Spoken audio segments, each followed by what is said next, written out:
Chris Bosh was asked by reporters if he had talked to his former teammate since LeBron James' decision to leave. And Bosh answered with a pretty straightforward no.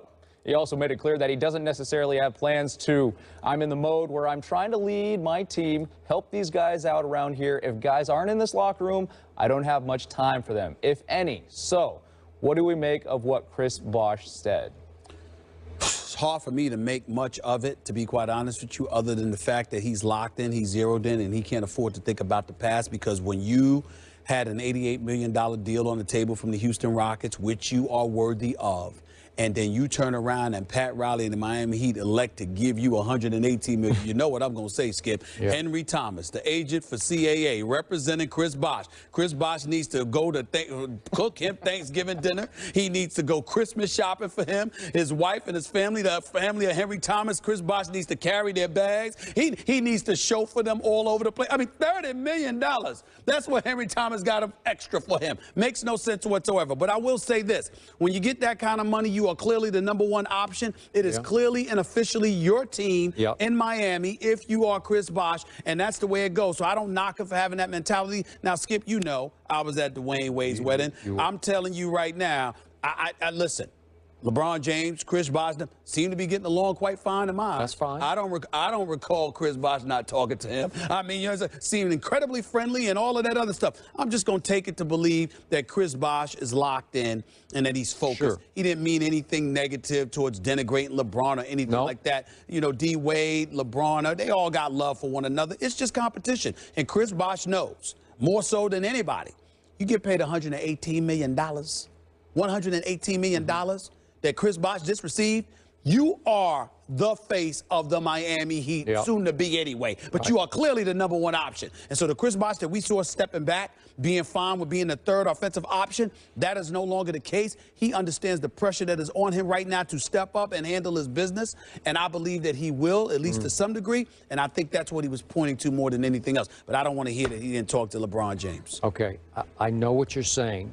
I think he meant that we're not continue to text each other. I'm not going to call in. They're not teammates. Okay, they're not teammates. Right. Thank you very much. Right. I did not want to hear Chris Bosh making $118 million say, I love and miss LeBron James. I don't want to hear it anymore, because I'm sure he has love left for LeBron. I'm sure they will be friends, if not friendly, going forward. Always. Okay, but because they're basketball brothers and they won together. Okay, that's fine. But that changed. And I got to tell you, if I played for the Heat, I would still take it somewhat personally that LeBron basically said to my team, I can't win with you guys anymore. Is that not fair? Isn't that what he said? I can't win with you. I know he wanted to go home, but he also, by design in the big picture, I think he knew he had a shot at playing with Kevin Love and obviously with Kyrie. Am I right? Again, I think that your feelings have far more substance if LeBron had left for anywhere but Cleveland. Okay, but that's where he gets a pass, which is fine, and he deserves it. But I will say this to you. Fear not. No need to worry about what you desire and what you want, because the Miami Heat have an individual by the name of Pat Riley. Oh, I thought you would say Dwayne Wade. No, Pat Riley. And I say Pat Riley for this one reason and this one reason only. Pat Riley is not going to allow anybody to think differently. And it's not personal.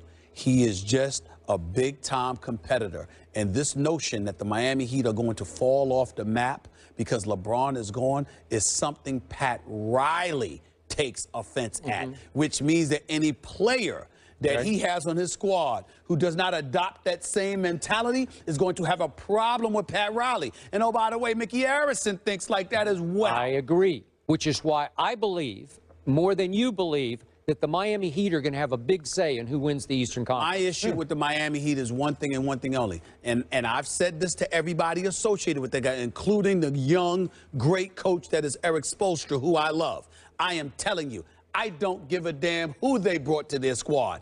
If Dwayne Wade ain't healthy, it ain't going to matter. But if Dwayne Wade is healthy, we got a 3-team race in the East between Chicago, Cleveland, and Miami. Because of Dwayne Wade, and I just can't fathom that he's going to be healthy. I just can't fathom that he's going to be ready to go. I don't believe it. He knows I don't believe it. But I believe in his skill. I believe in his heart. I believe in his competitive fervor. And if Dwayne Wade is healthy, oh, look out. It's a whole different conversation. We have a 3-team race in the East. Thank you very much. But you're not an orthopedic surgeon. How do you know? I have my sources. I mean, what is it? What is this? Skip Von Bayless or something? You German now? You one of them German doctors that sat up there and did the blood fuse or whatever? I did How do you know? How do you know? That's all I'm trying to say. Listen, I have my sources. You have don't give me your sources. You're always giving me sources. I'm not a doctor. The doctor's going to tell you his knee's going to be fine. Can't do that. All right, guys. All right, guys. We'll leave it at that. All right, coming up. Just remember I said this. If he's healthy.